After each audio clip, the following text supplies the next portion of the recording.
నమస్తే, welcome to yes news. ముందుగా headlines. రుణాల రీషెడ్యూల్ వల్ల 1108 కోట్ల మేర ఆదా చేయగలిగామని తెలిపిన ముఖ్యమంత్రి నారా చంద్రబాబు నాయుడు. యువత భవిష్యత్తు, రాష్ట్ర అభివృద్ధి లక్ష్యంగా అహర్నిశలు కృషి చేస్తున్న వ్యక్తి మంత్రి నారా లోకేష్ అని కొనియాడిన ప్రభుత్వ whip central MLA Bonda Umamaheswararao. ప్రజా దర్బార్ అనేది ప్రజలకు ప్రభుత్వాన్ని నేరుగా చేరువ చేసే అత్యంత ప్రభావవంతమైన వేదికగా మారిందని తెలిపిన ప్రభుత్వ whip central MLA Bonda Umamaheswararao. రుణాల రీషెడ్యూల్ వల్ల 1108 కోట్ల మేర ఆదా చేయగలిగామని ముఖ్యమంత్రి నారా చంద్రబాబు నాయుడు తెలిపారు. వివిధ కీలక రంగాల అభివృద్ధికి బ్యాంకర్లు సహకారం కావాలని రాష్ట్ర స్థాయి బ్యాంకర్ల సమావేశంలో చంద్రబాబు కోరారు. ఏపీలో 2 లక్షల కోట్ల మేర రుణాలను రీషెడ్యూల్ చేసుకునే అవకాశం ఉందని అంచనా వేశామని, ఇప్పటి వరకు 49,000 కోట్లు రీషెడ్యూల్ చేశామని అన్నారు. రుణాల రీషెడ్యూల్ వల్ల 1108 కోట్ల మేర ఆదా చేయగలిగామని ముఖ్యమంత్రి చంద్రబాబు తెలిపారు. వివిధ కీలక రంగాల అభివృద్ధికి బ్యాంకర్లు సహకారం కావాలని రాష్ట్ర స్థాయి బ్యాంకర్ల సమావేశం చంద్రబాబు కోరారు. ఎంఎస్ఎంఈలకు ప్రభుత్వం బ్యాంకర్లే వెనుదన్నుగా నిలవాల్సిన అవసరం ఉందన్నారు. ఎంఎస్ఎంఈల ప్రోత్సాహంతో అన్ని రంగాల్లో అభివృద్ధి సాధించగలిగామని అభిప్రాయం వ్యక్తం చేశారు. క్రెడిబిలిటీ ఉంటే తక్కువ వడ్డీలకు రుణాలు తెచ్చుకోవచ్చని అన్నారు. అందుకే క్రెడిబిలిటీకి, బ్రాండింగ్కు ఎక్కువ ప్రాధాన్యత ఇస్తున్నామని వెల్లడించారు. ఏపీలో 2 లక్షల కోట్ల మేర రుణాలను రీషెడ్యూల్ చేసుకునే అవకాశం ఉందని అంచనా వేశామని, ఇప్పటి వరకు 1,000 కోట్లు రీషెడ్యూల్ చేశామన్నారు. సీఎం అధ్యక్షతన సచివాలయంలో ఎస్ఎల్బీసీ సమావేశం కొనసాగుతోంది. రతన్ టాటా ఇన్నోవేషన్ హబ్స్ ద్వారా పరిశ్రమలు ప్రారంభించే వారికి వివిధ బ్యాంకుల నుంచి మద్దతు ఇస్తున్నట్లు వెల్లడించారు. అమరావతిలోని రతన్ టాటా ఇన్నోవేషన్ హబ్ ప్రధాన కార్యాలయానికి యూనియన్ బ్యాంక్ సపోర్ట్ చేస్తోందని ఆ బ్యాంకు ప్రతినిధులు చెప్పారు. రతన్ టాటా ఇన్నోవేషన్ హబ్స్ ద్వారా పరిశ్రమలు ప్రారంభించే వారికి వివిధ బ్యాంకుల నుంచి మద్దతు ఇస్తున్నట్లు వెల్లడించారు. రాజమండ్రి స్పోక్ హబ్కు SBI, bank of Baroda, Anantapur spoke హబ్కు కెనరా బ్యాంక్, విశాఖ స్పోక్ హబ్కు పిఎన్బి, తిరుపతి స్పోక్ హబ్కు ఇండియన్ బ్యాంక్, విజయవాడ స్పోక్ హబ్కు హెచ్డిఎఫ్సి బ్యాంకులు సహకారం ఇస్తున్నట్లు ఆయా బ్యాంకర్ల ప్రతినిధులు వివరించారు. ఎంఎస్ఎంఈ రంగాన్ని ఎక్కువ ప్రోత్సహించాల్సిన బ్యాంకర్లకు ముఖ్యమంత్రి సూచించారు. యువత భవిష్యత్తు, రాష్ట్ర అభివృద్ధి లక్ష్యంగా అహర్నిశలు కృషి చేస్తున్న వ్యక్తి మంత్రి నారా లోకేష్ అని ప్రభుత్వ whip central MLA Bonda Umamaheswararao కొనియాడారు. మంత్రి నారా లోకేష్ జన్మదినోత్సవాన్ని పురస్కరించుకొని నియోజకవర్గ వ్యాప్తంగా అనేక సేవా కార్యక్రమాలు నిర్వహించడం జరిగిందని చెప్పారు. శుక్రవారం సింగనగర్లోని సెంట్రల్ నియోజకవర్గ ఎమ్మెల్యే కార్యాలయంలో ఎమ్మెల్యే బోండా ఉమామహేశ్వరరావు ఆధ్వర్యంలో రాష్ట్ర ఐటీ విద్యాశాఖ మంత్రి నారా లోకేష్ జన్మదినోత్సవం ఘనంగా నిర్వహించడం జరిగింది. కేక్ కట్ చేసి మహిళలకు చీరలు పంపిణీ చేయడం చేశారు. చిరు వ్యాపారులు స్వయం ఉపాధి సాధించాలనే లక్ష్యంతో P4 పథకంలో భాగంగా సొంత నిధులతో 3 తోపుడు బండ్లు, 1 ఇస్త్రీ బండి, 1 టిఫిన్ బండిని లబ్ధిదారులకు అందజేశారు. ఈ సందర్భంగా బోండా ఉమా మాట్లాడుతూ యువత భవిష్యత్తు, రాష్ట్ర అభివృద్ధి లక్ష్యంగా అహర్నిశలు కృషి చేస్తున్న నారా లోకేష్ జన్మదినోత్సవాన్ని పురస్కరించుకొని రాష్ట్ర వ్యాప్తంగా పలు సేవా కార్యక్రమాలు జరుగుతున్నాయన్నారు. నేడు విజయవాడ సెంట్రల్ నియోజకవర్గంలో కూడా పేద ప్రజల సంక్షేమాన్ని దృష్టిలో ఉంచుకొని ఈ సేవా కార్యక్రమాలు చేపట్టినట్లు చెప్పారు. ఐటీ విద్యాశాఖ మంత్రి, తెలుగుదేశం పార్టీ జాతీయ ప్రధాన కార్యదర్శి అయినటువంటి యువ నాయకుడు నారా లోకేష్ గారి పుట్టినరోజు సందర్భంగా రాష్ట్ర వ్యాప్తంగా పలు సేవా కార్యక్రమాలు చేయటం జరుగుతూ ఉంది. ఈరోజు సెంట్రల్ నియోజకవర్గంలో పేదలకి వస్త్రాలు పంపిణీ చేశాం. అలాగే చిరు వ్యాపారులకి తోపుడు బళ్ళు ఇచ్చాం. అట్లాగే రజక సోదరులకి ఇస్త్రీ బండి ఇచ్చాం. ఆయన పుట్టినరోజు సందర్భంగా పలు సేవా కార్యక్రమాలు చేయటమే లక్ష్యంగా పనిచేస్తూ ఉన్నాం. ఈ రోజున మా పార్టీ నాయకులు, మైనార్టీ నాయకురాలు చెల్లెలు గౌసియా కానీ, 64వ డివిజన్ అధ్యక్షుడు రవికుమారు, అట్లాగే మా తెలుగు యువత అధ్యక్షుడు జైపాలు, అట్లాగే ఎస్ఎస్ఎల్ అధ్యక్షుడు రాజేషు, ఉదయశ్రీ, పైడిసీను, నవనీతం సాంబశివరావు వీళ్ళందరూ కూడా పెద్ద ఎత్తున కేక్ కటింగ్లు కార్యక్రమాలు కూడా పెట్టారు. ఆయన పుట్టినరోజు సందర్భంగా అందరికీ స్వీట్లు, పళ్ళు కూడా పంపిణీ చేశాం. చాలా సంతోషం. ఆయన నారా లోకేష్ గారు యువ నాయకుడిగా ఆయన ఆ భగవంతుని ఆశీస్సులతో నిండు నూరేళ్ళు ఆయుర ఆరోగ్యాలతో ఉండాలని ఆ భగవంతుని ప్రార్థిస్తూ ఈ రాష్ట్రానికి అన్ని రకాలుగా ఈ రాష్ట్ర అభివృద్ధి కోసం అన్ని రకాలుగా భగవంతుడు ఆయనకి శక్తిని ఇవ్వాలని కూడా కోరుకుంటూ హ్యాపీ బర్త్డే నారా లోకేష్ గారు. ఎన్డీఏ కూటమి ప్రభుత్వం ఏర్పడి తెలుగుదేశం పార్టీ ప్రభుత్వం అధికారంలోకి వచ్చిన నాటి నుంచి బీసీ వర్గాల సంక్షేమానికి మళ్లీ ప్రాధాన్యత లభించిందని ప్రభుత్వ whip central MLA Bonda Umamaheswararao తెలిపారు. గత ప్రభుత్వ పాలనలో నిర్లక్ష్యానికి గురైన కుల వృత్తులకు తిరిగి గౌరవం. సెంట్రల్ నియోజకవర్గంలోని 36వ డివిజన్ సీతన్నపేట గేటు వద్ద ఎన్నో సంవత్సరాలుగా దోబిఖానా షెడ్లు లేక తీవ్ర ఇబ్బందులు ఎదుర్కొంటున్న రజక సోదర సోదరీమణుల సమస్యను గుర్తించిన ప్రభుత్వ విప్ సెంట్రల్ నియోజకవర్గ శాసనసభ్యులు బోండా ఉమామహేశ్వరరావు ప్రభుత్వం ద్వారా 18 లక్షల వ్యయంతో నిర్మించిన దోబిఖానా షెడ్ను రజక సోదరీమణులతో కలిసి ప్రారంభించి కొబ్బరికాయ కొట్టి వారికి శుభాకాంక్షలు తెలియజేశారు. ఈ సందర్భంగా బోండా ఉమా మాట్లాడుతూ ఎన్డీఏ కూటమి ప్రభుత్వం ఏర్పడి తెలుగుదేశం పార్టీ ప్రభుత్వం అధికారంలోకి వచ్చిన నాటి నుంచి బీసీ వర్గాల సంక్షేమానికి మళ్లీ ప్రాధాన్యత లభించిందని, గత ప్రభుత్వ పాలనలో నిర్లక్ష్యానికి గురైన కుల వృత్తులకు తిరిగి గౌరవం, జీవన భద్రత కల్పించడమే లక్ష్యంగా కూటమి ప్రభుత్వం ముందుకు సాగుతోందని చెప్పారు. గతంలో 2014-2019 కాలంలో కమ్మరి, తుమ్మరి, రజకులు, నాయి బ్రాహ్మణుల వంటి సాంప్రదాయ కుల వృత్తుల వారికి ఆదరణ పథకం ద్వారా యంత్రాలు, పనిముట్లు, ఆర్థిక సాయం అందించామని, దానివల్ల బీసీ వర్గాల్లో ఆదాయం పెరిగి వారి కుటుంబాల్లో ఆత్మవిశ్వాసం పెరిగిందని చెప్పారు.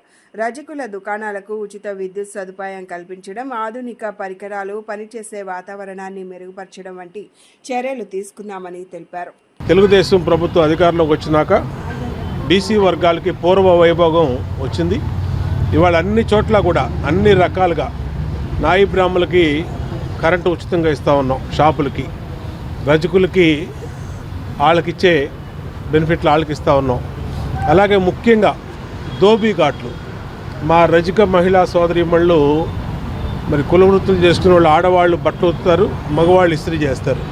వాళ్ళకి ఇక్కడ ఉన్నటువంటి ధోబీ ఘాట్లు ఉతుక్కోవడానికి కనీస సౌకర్యాలు లేక చాలా తీవ్రమైన ఇబ్బందులు పడేవాళ్ళు. మా రజక నాయకులు మా మధు కానీ, రాము కానీ, కోటేశ్వరరావు కానీ వీళ్ళందరూ మా దృష్టికి తీసుకొచ్చినాక ఇక్కడ సీతన్నపేటలో ఈ టబ్బులన్నిటిని కూడా 18 లక్షల రూపాయలు పెట్టి శాంక్షన్ చేయించాం. ఇవాళ బ్రహ్మాండంగా కట్టించాం. ఇవాళే మా మహిళల చేతే, రజక మహిళల చేతే ప్రారంభోత్సవం చేయించుకున్నాం. సంతోషంగా ఉంది. వాళ్ళకి సెంట్రల్ నియోజకవర్గంలో ఉన్న ప్రతి ధోబీ ఘాటు అత్యాధునికంగా తయారు చేస్తాం. అన్ని ఫెసిలిటీస్ వాళ్ళకి కలగజేస్తాం. ఖచ్చితంగా మా బీసీ సోదరులకి, రజక సోదరులకి, కుల వృత్తులు చేసుకునే కమ్మరి, కుమ్మరి, నాయి బ్రాహ్మణులు వీళ్ళందరికీ కూడా అండగా ఉంటామని తెలియజేసుకుంటూ, ప్రజా దర్బార్ అనేది ప్రజలకు ప్రభుత్వాన్ని నేరుగా చేరువ చేసే అత్యంత ప్రభావవంతమైన వేదికగా మారిందని ప్రభుత్వ whip central MLA Bonda Umamaheswararao అన్నారు.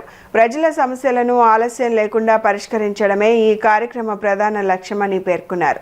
రాబోయే రోజుల్లో కూడా అభివృద్ధి, సంక్షేమం, ఉపాధి లక్ష్యంగా మరింత వేగంగా కార్యక్రమాలు అమలు చేస్తామని తెలియజేశారు. విజయవాడ సెంట్రల్ నియోజకవర్గ ప్రజల సమస్యలకు తక్షణమే పరిష్కారం చూపే దిశగా నేడు సింగినగర్లోని ఎమ్మెల్యే కార్యాలయం ప్రజా దర్బార్ కార్యక్రమం నిర్వహించారు.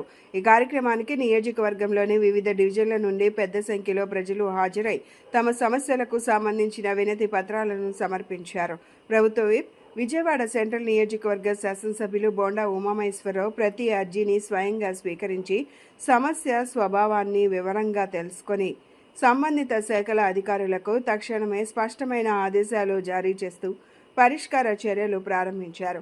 ఈ సందర్భంగా బోండా ఉమా మాట్లాడుతూ ప్రజా దర్బార్ అనేది ప్రజలకు ప్రభుత్వాన్ని నేరుగా చేరువ చేసే అత్యంత ప్రభావవంతమైన వేదికగా మారిందని, ప్రజల సమస్యలను ఆలస్యం లేకుండా పరిష్కరించడమే ఈ కార్యక్రమ ప్రధాన లక్ష్యమని పేర్కొన్నారు. పెన్షన్లు, ఇళ్ల స్థలాలు, వైద్య సాయం, మౌలిక వసతులు, సచివాలయ సేవలు, రహదారులు, డ్రైనేజీలు వంటి అంశాలపై వచ్చిన ప్రతి అర్జీని జవాబుదారీతనంతో పరిష్కరిస్తున్నామని అన్నారు. విజయవాడ సెంట్రల్ నియోజకవర్గంలో గత 19 నెలల కాలంలో ముఖ్యమంత్రి సహాయ నిధి ద్వారా 5 కోట్లకు పైగా పేద ప్రజలకు ఆర్థిక సాయం అందించామని వెల్లడించారు. రాబోయే రోజుల్లో కూడా అభివృద్ధి, సంక్షేమం, ఉపాధి లక్ష్యంగా మరింత వేగంగా కార్యక్రమాలు అమలు చేస్తున్నామని తెలియజేశారు. నగరంలోని గాంధీనగర్లో తమ నూతన యామిని హ్యాండీక్రాఫ్ట్స్ 2వ బ్రాంచ్ను ప్రారంభించినట్లు యామిని హ్యాండీక్రాఫ్ట్స్ ప్రొప్రైటర్ భాగ్యరాజు తెలిపారు. అందరికీ అందుబాటు ధరల్లో హ్యాండీక్రాఫ్ట్ను అందిస్తున్నామని నగర వాసులు ఈ అవకాశాన్ని సద్వినియోగం చేసుకోవాలని ఆయన కోరారు. నగరంలో యామిని హ్యాండీక్రాఫ్ట్ నూతన షోరూం నగర వాసులకు అందుబాటులోకి వచ్చింది. సరసమైన ధరలతో విజయవాడ నగరానికి సమీపంలో ఉన్న మంగళగిరి పట్టణం నందు విజయవంతంగా నడపబడుతున్న యామిని హ్యాండీక్రాఫ్ట్ 2వ బ్రాంచ్ను విజయవాడ ప్రాంత ప్రజలకు అందుబాటులోకి తీసుకురావడం ఆనందంగా ఉందని యామిని హ్యాండీక్రాఫ్ట్ ప్రొప్రైటర్ భాగ్యరాజు తెలిపారు. మరికొద్ది కాలంలో తమ నూతన 3వ బ్రాంచ్ను గుంటూరు నగరంలో ఏర్పాటు చేయనున్నట్లు తెలియజేశారు. యువనేత మంత్రి నారా లోకేష్ జన్మదినోత్సవం సందర్భంగా నూతన షోరూంను ప్రారంభించడం ఆనందంగా ఉందన్నారు. సొంత తయారీ కావడంతో మార్కెట్లో ఉన్న ధరకు తమ వద్ద లభించే ధరకు చాలా వ్యత్యాసం ఉంటుందని, సగానికి పైగా తగ్గింపుతో హ్యాండీక్రాఫ్ట్ లభిస్తాయని చెప్పారు. నగర వాసులు ఈ అవకాశాన్ని సద్వినియోగం చేసుకోవాలని కోరారు. యామిని హ్యాండీక్రాఫ్ట్స్ అండి, ఇది మనకు విజయవాడ, ఆంధ్రాలోనే ఎవరు తక్కువ గీరు అంత తక్కువ ప్రైస్కి మేము ఇవ్వడం జరుగుతుంది. ఎందుకంటే మా ఓన్ మ్యానుఫ్యాక్చరింగ్ అండి. సౌత్ ఇండియాలోనే ఫస్ట్ మ్యానుఫ్యాక్చరింగ్ యూనిట్ అనమాట. సో బయట 100 రూపాయలు దొరికేది ఇక్కడ 45-50 రూపాయలకే దొరుకుతుంది, సగానికి సగం తగ్గుతుంది. సో కస్టమర్లకి చాలా అందుబాటు ధరల్లో ఉంటుంది. దాదాపు 7 సంవత్సరాల నుంచి ఈ యొక్క వ్యాపారం చేస్తున్నాం మేము. కస్టమర్లకి ఎంతో దగ్గరగా ఉన్నాము. ఇది మా 2nd బ్రాంచ్ అండి. 3rd బ్రాంచ్ వచ్చేసి గుంటూరులో నెక్స్ట్ మంత్ స్టార్ట్ అవుతుంది. సో కస్టమర్లందరూ ఈ యొక్క అవకాశాన్ని వినియోగించవలసిందిగా కోరుచున్నాం. Thank you so much. Yamini handicrafts మరియు స్పోర్ట్స్ సంబంధించిన ఐటమ్స్ మన ప్రొపరేటర్ గుర్రం భాగ్యరావు గారు ఈరోజు ఇక్కడ మన విజయవాడలో షాప్ పెట్టడం, మమ్మల్ని దానికి ఇన్వైట్ చేయటం, అలాగే అంతకుముందు మంగళగిరిలో కూడా అయింది ఒక షాప్ ఉంది, బ్రహ్మాండంగా అది సక్సెస్ అయింది. ఇది కూడా 100% సక్సెస్ అయిందని కోరుకుంటూ రాబోయే రోజుల్లో గుంటూరులో కూడా కొత్తది ఇంకో షాపు ఓపెన్ చేయడానికి ఆయన సిద్ధమవుతున్నారు. సొంత మ్యానుఫ్యాక్చరింగ్ చేసుకుంటూ చక్కగా యువత నారా లోకేష్ గారి సహకారంతో యువత ఏ రకంగా డెవలప్ అవుతారు అనేది ఈ కూటమి ప్రభుత్వంలో మనందరం చూస్తూనే ఉన్నాం. నారా లోకేష్ గారు కూడా ఈరోజు ఆయన జన్మదిన సందర్భంగా ఈ షాప్ కూడా ఓపెనింగ్ చేయటం, దానికి ఎంతో మేము రావటం, అది సక్సెస్ఫుల్గా సాగిద్దని చెప్పి ముందు ఆయన ఇంకా సక్సెస్ఫుల్గా ముందుకెళ్తారని చెప్పి కోరుకుంటూ సెలవు తీసుకుంటున్నాను. విజయవాడలోని ఇంద్రకీలాద్రిపై ఉన్న శ్రీ దుర్గా మల్లేశ్వర స్వామివారి దేవస్థానంలో కొలువై ఉన్న కనకదుర్గమ్మ వారిని రాష్ట్ర హోంశాఖ మంత్రి వంగలపూడి అనిత ఈరోజు దర్శించుకున్నారు. సరస్వతీదేవి అలంకరణలో ఉన్న కనకదుర్గమ్మ దర్శనానికి విచ్చేసిన మంత్రి అనితకు దుర్గగుడి చైర్మన్ బొర్రా గాంధీ, ఈవో సీనా నాయకులు ఆలయ మర్యాదలతో స్వాగతం పలికి అమ్మవారి దర్శన ఏర్పాట్లు చేశారు. మంత్రి అమ్మవారికి ప్రత్యేక పూజలు నిర్వహించిన అనంతరం వేద పండితులు వేదాశీర్వచనం చేయగా ఈవో చైర్మన్లు అమ్మవారి చిత్రపటం, ప్రసాదాలను అందజేశారు. ఈ కార్యక్రమంలో ఆలయ అధికారులు, వేదిక కమిటీ సభ్యులు, ట్రస్ట్ బోర్డు సభ్యులు ఉన్నారు. ఇంద్రకీలాద్రి దుర్గా ఆలయంలో శ్రీ పంచమి వేడుకలు ఘనంగా జరిగాయి. శ్రీ పంచమి పండుగ సందర్భంగా విజయవాడలోని ఇంద్రకీలాద్రిపై ఉన్న ప్రసిద్ధ దుర్గా ఆలయాన్ని దాదాపు 25,000 మంది విద్యార్థులు సందర్శించారు. విద్యార్థులు ఈ శుభప్రదమైన రోజున అమ్మవారి ఆశీస్సుల కోసం తెల్లవారుజామున 4 గంటల నుంచే రావడం ప్రారంభించారు. విద్యార్థులు ఈ శుభప్రదమైన రోజున అమ్మవారి ఆశీస్సుల కోసం తెల్లవారుజామున 4 గంటల నుంచే రావడం ప్రారంభించారు. భక్తుల సౌకర్యార్థం ఆలయ అధికారులు విస్తృతమైన ఏర్పాట్లు చేశారు. Chairman Borra Radhakrishna, EO VK Seena Naik, ప్రత్యేక గ్రేడ్ కలెక్టర్, ప్రధాన అర్చకులు దుర్గాప్రసాద్ మరియు ఆలయ స్థానాచార్యులు శివప్రసాద్లతో కలిసి అమ్మవారికి పెన్లు, పుష్పాలను సమర్పించారు. రక్తదానంతో అపాయంలో ఉన్న వారి ప్రాణాలు రక్షించడంతో పాటు రక్తదానం చేసిన వారికి కూడా ఆరోగ్య వృద్ధి కలుగుతుందని మైలవరం ఎమ్మెల్యే వసంత వెంకట కృష్ణప్రసాద్ పేర్కొన్నారు. తెలుగుదేశం పార్టీ జాతీయ కార్యదర్శి, ఏపీ మానవ వనరుల అభివృద్ధి, ఐటీ, ఎలక్ట్రానిక్స్, కమ్యూనికేషన్స్ శాఖ మంత్రి నారా లోకేష్ జన్మదినోత్సవ వేడుకలు మైలవరం పట్టణంలో మైలవరంలోకి టీడీపీ కార్యాలయంలో శుక్రవారం ఘనంగా జరిపారు. తెలుగుదేశం పార్టీ జాతీయ కార్యదర్శి, ఏపీ మానవ వనరుల అభివృద్ధి, ఐటీ, ఎలక్ట్రానిక్స్, కమ్యూనికేషన్ శాఖ మంత్రి నారా లోకేష్ జన్మదినోత్సవ వేడుకలు మైలవరం పట్టణంలో మైలవరంలోకి టీడీపీ కార్యాలయంలో శుక్రవారం ఘనంగా జరుపుకున్నారు. తెలుగు యువత నియోజకవర్గ అధ్యక్షుడు లంకా లితీష్ ఆధ్వర్యంలో భారీ రక్తదాన శిబిరం నిర్వహించారు. యువకులు అధిక సంఖ్యలో రక్తదానం చేశారు. ప్రభుత్వ ఆసుపత్రిలోని రోగులకు పండ్లు పంపిణీ చేశారు. మహదేవ్ ఆసుపత్రిలో చికిత్స పొందుతున్న జల్లి కృష్ణను పరామర్శించారు. ఎన్టీఆర్ సర్కిల్ వద్ద నిర్వహించిన ఈ వేడుకల్లో ఎమ్మెల్యే వసంత వెంకట కృష్ణప్రసాద్ పాల్గొని కేక్ను కట్ చేశారు. నారా లోకేష్కు జన్మదిన శుభాకాంక్షలు తెలిపారు.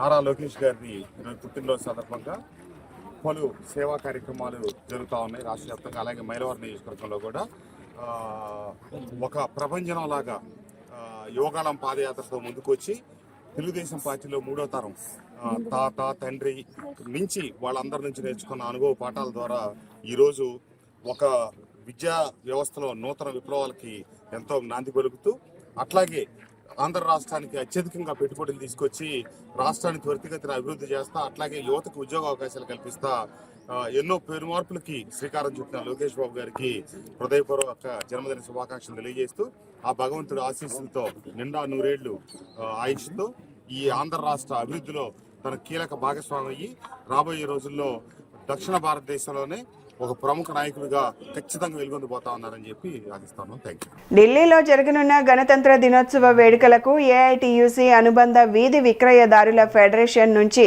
2 ప్రతినిధులను కేంద్ర ప్రభుత్వం ఆహ్వానించడంపై నగర కార్యదర్శి మూలి సాంబశివరావు హర్షం వ్యక్తం చేశారు. అఖిల కృష్ణ వంటి నాయకులను ప్రభుత్వం గుర్తించి ఢిల్లీ వేడుకలకు ఆహ్వానించడం గర్వకారణమని పేర్కొన్నారు. దేశ రాజధాని ఢిల్లీలో జనవరి 26న నిర్వహించనున్న గణతంత్ర దినోత్సవ వేడుకలకు విజయవాడ నగరానికి చెందిన వీధి విక్రయదారుల ప్రతినిధులు ఎంపికయ్యారు. ఏఐటీయూసీ అనుబంధ ఆంధ్రప్రదేశ్ వీధి విక్రయదారుల ఫెడరేషన్ నుండి 2 ప్రతినిధులను కేంద్ర ప్రభుత్వం ఈ వేడుకలకు ఆహ్వానించింది. నగరంలోని వెండింగ్ కమిటీలో సభ్యులుగా ఉన్న 7 ఏఐటీయూసీ ప్రతినిధుల్లో 2 ఈ గౌరవానికి ఎంపిక చేశారు. విజయవాడ నగరపాలక సంస్థ పరిధిలో పీఎం స్వనిధి పథకం అమలులోనూ వీధి వ్యాపారుల హక్కుల సాధనలోనూ వీరు చేసిన కృషిని గుర్తించి కేంద్ర గృహ నిర్మాణ పట్టణ వ్యవహారాల మంత్రిత్వ శాఖ ఈ నిర్ణయం తీసుకుంది. ఈ సందర్భంగా ఏఐటీయూసీ నగర కార్యదర్శి మూలి సాంబశివరావు మాట్లాడుతూ, వీధి విక్రయదారుల సమస్యల పరిష్కారం కోసం వారికి రావాల్సిన రాయితీలు, లోన్లు అందేలా తమ సంఘం నిరంతరం పోరాడుతోందని తెలిపారు. కేంద్ర ప్రభుత్వం తమ సేవలను గుర్తించి ప్రోత్సహిస్తున్నందుకు వీధి విక్రయదారుల సంఘం ప్రతినిధులు ధన్యవాదాలు తెలిపారు. జోనల్ విధానం ద్వారా వీధి వ్యాపారాన్ని క్రమబద్ధీకరించడంలోనూ, కార్పొరేషన్ సహకారంతో వ్యాపారులకు మెరుగైన వసతులు కల్పించడంలోనూ తాము ముందుంటామని ఈ సందర్భంగా స్పష్టం చేశారు. ఆంధ్రప్రదేశ్ వీధి విక్రయదారుల ఫెడరేషన్ నుండి విజయవాడ నగర పాలక సంస్థలో వెండింగ్ కమిటీ సభ్యులుగా ఉన్న మా ఏఐటీసీ అనుబంధ సంఘం నుండి 7 వెండింగ్ కమిటీ సభ్యులు ఉన్నారు.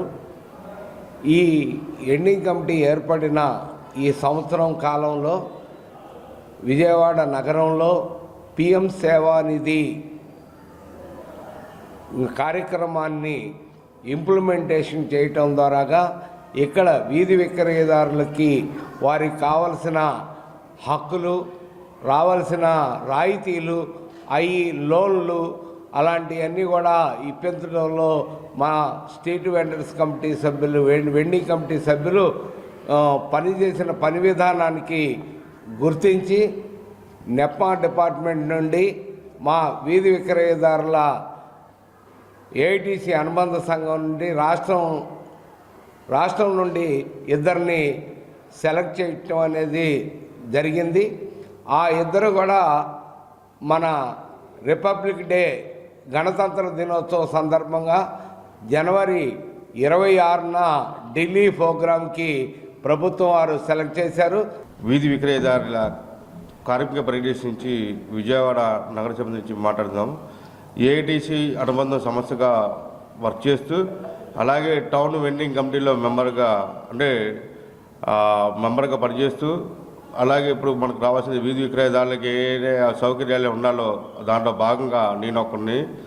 దానికి కార్యక్రమాలు పిఎం సేవనిధిగా మనకి ఆపర్చునిటీ ఇచ్చారు సెంట్రల్ గవర్నమెంట్ నుంచి. దాంట్లో బాగా పనిచేసి దాంతోపాటు స్ట్రీట్ వెండర్ అంటే చిరు వ్యాపారస్తులకు ఏదైతే హక్కులు ఉన్నాయో దాని మీద పోరాటానికి చేస్తూ జోన్ల విధానంగా మన కార్పొరేషన్ వాళ్ళు ప్రకటిస్తే దానికి కట్టుబడి దాన్ని జోన్ల విధానంగా క్రమపద్ధతిలో పాల్గొంటూ అలాగే వాడు ఇచ్చే లోన్లకు కానీ సదుపాయాలకు కానీ మేము తోడ్పడుతూ ఈ కార్యక్రమాలు చేపడుతున్న కార్యక్రమంలో మన పైనుంచి ఫిబ్రవరి 9న జరగనున్న ఆంధ్రప్రదేశ్ మెడికల్ కౌన్సిల్ ఎన్నికల్లో డాక్టర్స్ డెమోక్రటిక్ ప్యానెల్ను అత్యధిక మెజారిటీతో గెలిపించాలని IMA AP state finance secretary doctor Tummala Karthik, IMA మాజీ ప్రెసిడెంట్ డాక్టర్ నందకిషోర్లు విజ్ఞప్తి చేశారు.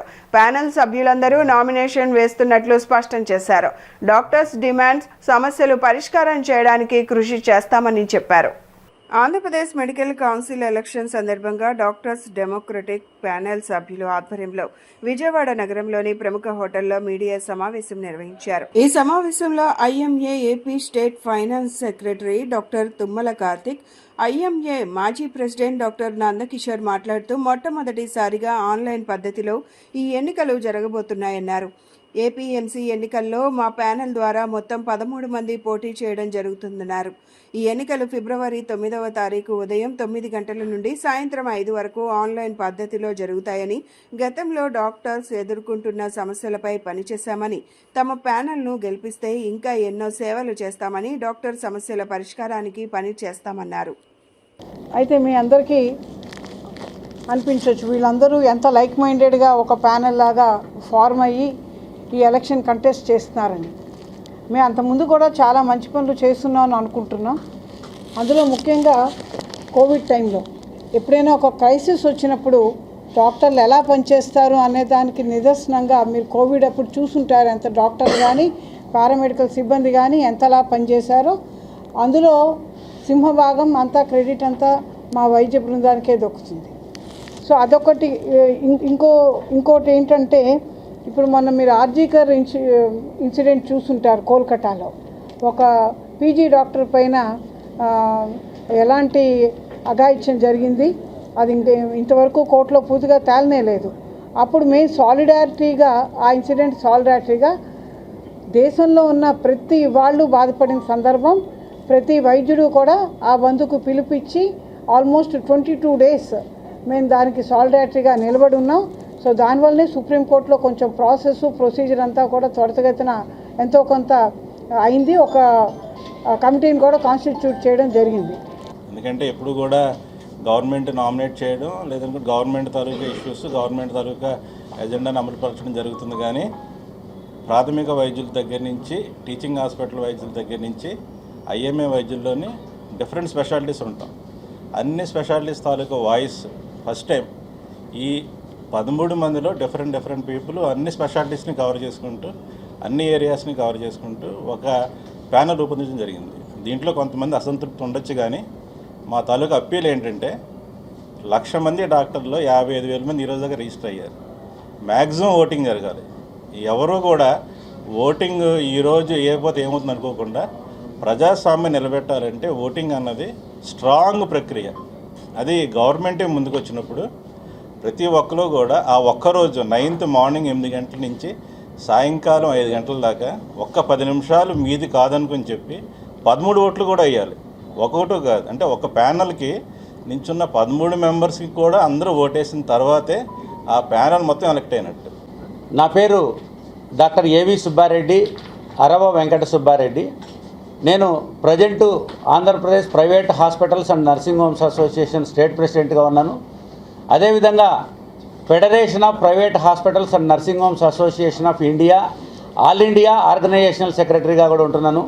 అదేవిధంగా ఇండియన్ మెడికల్ అసోసియేషన్ ఆంధ్రప్రదేశ్ రాష్ట్ర ఉపాధ్యక్షునిగా కూడా ఉంటున్నాను.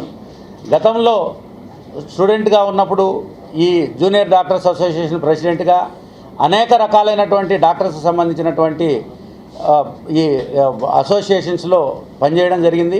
ఇక్కడ ఉన్న మా డాక్టర్స్ డెమోక్రటిక్ ప్యానల్ సభ్యులందరూ కూడా ఈ డాక్టర్స్ డెమోక్రటిక్ ప్యానల్ నుంచి పోటీ చేసేటటువంటి అందరూ కూడా ప్రతి ఒక్కరు కూడా వాళ్ళ జూనియర్ డాక్టర్లుగా ఉన్నప్పుడు జూనియర్ డాక్టర్ల అసోసియేషన్ లీడర్లుగా జూనియర్ డాక్టర్ల కోసం మొట్టమొదటిసారిగా నేను doctor Nandakishore IMA past state ప్రెసిడెంట్ని.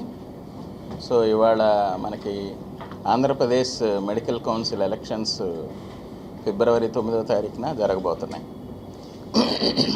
సో ఇది మొట్టమొదటిసారిగా మన రాష్ట్ర విభజన జరిగినాక మొట్టమొదటిసారిగా ఆన్లైన్ పద్ధతి ద్వారా ఎలక్షన్స్ మెడికల్ కౌన్సిల్ ద్వారా నిర్వహించబడుతున్నాయి. అలానే చూస్తే ప్రతి డాక్టరు మెడికల్ కౌన్సిల్లో రిజిస్ట్రేషన్ చేసుకొని 5 సంవత్సరాలకు ఒకసారి రెన్యువల్ చేసుకొని ప్రాక్టీస్ చేయడానికి అర్హులవుతారు. దీనిలో ఎవరైతే ఎంబీబీఎస్ ఇవన్నీ చేసిన డాక్టర్స్ మాత్రమే ఏపీఎంసీలో మెంబర్స్గా ఉంటారు. సో ఈ ఏపీఎంసీ అనేది మొట్టమొదటిసారిగా ఆన్లైన్ పద్ధతిలో జరుగుతుంది. ప్రజెంట్ అయితే నామినేటెడ్ బాడీ అలానే ఎక్సెప్షియో మెంబర్స్తో నిర్వహించబడుతుంది. సో మొట్టమొదటిసారిగా ప్రభుత్వానికి ధన్యవాదాలు. ఎందుకంటే ఆన్లైన్ పద్ధతిలో పారదర్శకంగా డెమోక్రసీని, ప్రజాస్వామ్యానికి పరివర్తించే విధంగా ఎలక్షన్స్ నిర్వహించడానికి వారు ముందుకొచ్చారు. ఇక్కడ ఉన్న మిత్రులందరం ఏంటంటే వివిధ అసోసియేషన్ల ద్వారా ప్రెసిడెంట్లు గాను, పాస్ట్ ప్రెసిడెంట్లు గాను వివిధ హోదాల్లో పనిచేసి అందరం కలిసి ఒక డాక్టర్స్ డెమోక్రటిక్ ప్యానెల్ అనేది ఫామ్ చేయటం జరిగింది. సో దీని ప్రధాన ఉద్దేశం ఏంటంటే అందరం కలిసి ఈ ఎలక్షన్స్లో పోటీ చేసి డాక్టర్ల యొక్క డిమాండ్స్ ఏవైతే ఉన్నాయో, డాక్టర్లకు ఏదైతే సేవలు అందించాలో, అదేవిధంగా కొత్త రిఫార్మ్స్ ఏ విధంగా చేయాలనే దానికి అందరం కలిసి ఒక ప్యానెల్గా ఫామ్ అయ్యి మా డాక్టర్స్ ముందుకు వెళ్తున్నాం. మీడియా మిత్రులందరికీ స్వాగతం. నేను doctor Karthik, IMA state finance secretary. ఇప్పుడు ఆంధ్రప్రదేశ్ మెడికల్ కౌన్సిల్కి ఒక కంటెస్టెంట్గా ప్యానెల్ ద్వారా, డాక్టర్స్ డెమోక్రటిక్ ప్యానెల్ ద్వారా వెళ్ళటం జరుగుతుంది.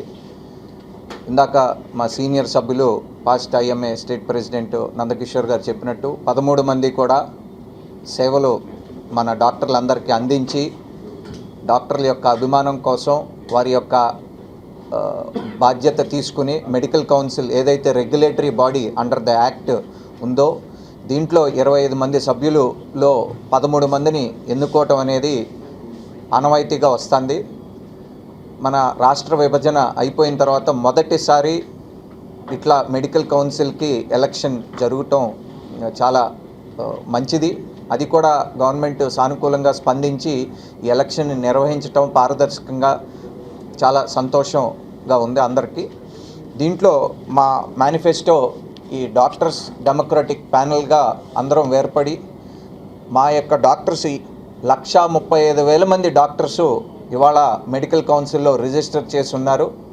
సుప్రీంకోర్టు ప్రధాన న్యాయమూర్తి పెండింగ్ కేసులను త్వరితగతిన పరిష్కారం చేయాలని ఆదేశాలు జారీ చేశారని సెకండ్ అడిషనల్ డిస్ట్రిక్ట్ జడ్జి ఏ సత్యానంద్ తెలిపారు.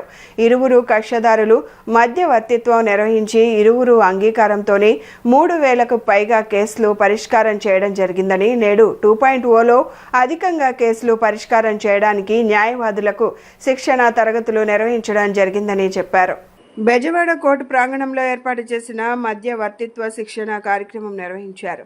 ఈ సందర్భంగా సెకండ్ అడిషనల్ డిస్ట్రిక్ట్ జడ్జి ఏ సత్యానంద్ మాట్లాడుతూ ఉమ్మడి కృష్ణా జిల్లా పరిధిలో ఇప్పటి వరకు వందలాది మంది న్యాయవాదులకు సుప్రీంకోర్టు ప్రధాన న్యాయమూర్తి ఆదేశాల మేరకు శిక్షణా తరగతులు నిర్వహించడం జరిగిందన్నారు.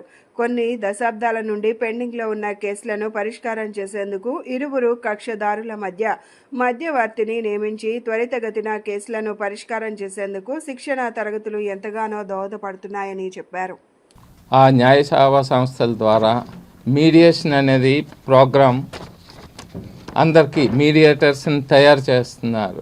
Advocates, social workers, judicial officers అందరికీ సీనియర్ ట్రైనీస్తో, ట్రైనర్స్తో ట్రైనింగ్ ఇప్పించడం కోసమని ఏర్పాట్లు చేశారు. ఆల్రెడీ ఇలాంటి కార్యక్రమాలు ఒక 6 అయ్యాయి, ఇది 7వది. ఈ సందర్భంగా 40 అవర్స్ ప్రతి ట్రైనీకి మినిమం 40 అవర్స్ ట్రైనింగ్, మీడియేషన్ మీద ట్రైనింగ్ ఇస్తూ వాళ్ళని కోర్ట్ అనెక్స్డ్ మీడియేటర్స్గా రికగ్నైజ్ చేస్తూ వాళ్ళ ద్వారా వివాదాలన్నీ మీడియేషన్ సెంటర్కి పంపితే వాళ్ళంతా ఇరు పార్టీలని కూర్చోబెట్టి వాళ్ళ తాలూకా సమస్యలు ముందు వాళ్ళకి ఏమి ఇబ్బంది ఉంటుంది, ఎందుకు వాళ్ళకి వివాదం వచ్చింది అని పూర్వాపరాలు పరిశీలించి వాళ్ళతో మాట్లాడి వాళ్ళనే ఇందులో ఇంటర్ఫీరెన్స్ మీడియేటర్ తాలూకా ఇంటర్ఫీరెన్స్ ఉండదు, వాళ్ళని డైరెక్ట్ చేస్తారు, ఫెసిలిటేట్ చేస్తారు. వాళ్ళ తాలూకా సమస్యని అందులో ఉన్న మెరిట్స్ డిమెరిట్స్ వాళ్ళకి అర్థమయ్యేటట్టు చెప్పి వాళ్ళనే ఒక పరిష్కారం వాళ్ళే చూసుకుంటారు.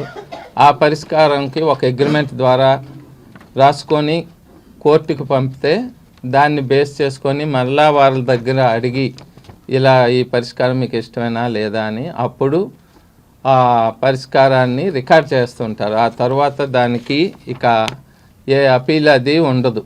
బులెటిన్ ముగించే ముందు హెడ్లైన్స్ మరొకసారి.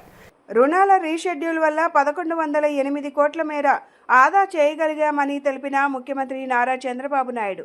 యువత భవిష్యత్తు రాష్ట్ర అభివృద్ధే లక్ష్యంగా అహర్నిశలు కృషి చేస్తున్న వ్యక్తి మంత్రి నారా లోకేష్ అని కొనియాడిన ప్రభుత్వ whip central MLA Bonda Umamaheswararao. ప్రజా దర్బార్ అనేది ప్రజలకు ప్రభుత్వాన్ని నేరుగా చేరువ చేసే అత్యంత ప్రభావవంతమైన వేదికగా మారిందని తెలిపిన ప్రభుత్వ whip central MLA Bonda Umamaheswararao. ఇవి ఈనాటి bulletin updates. Keep watching S news.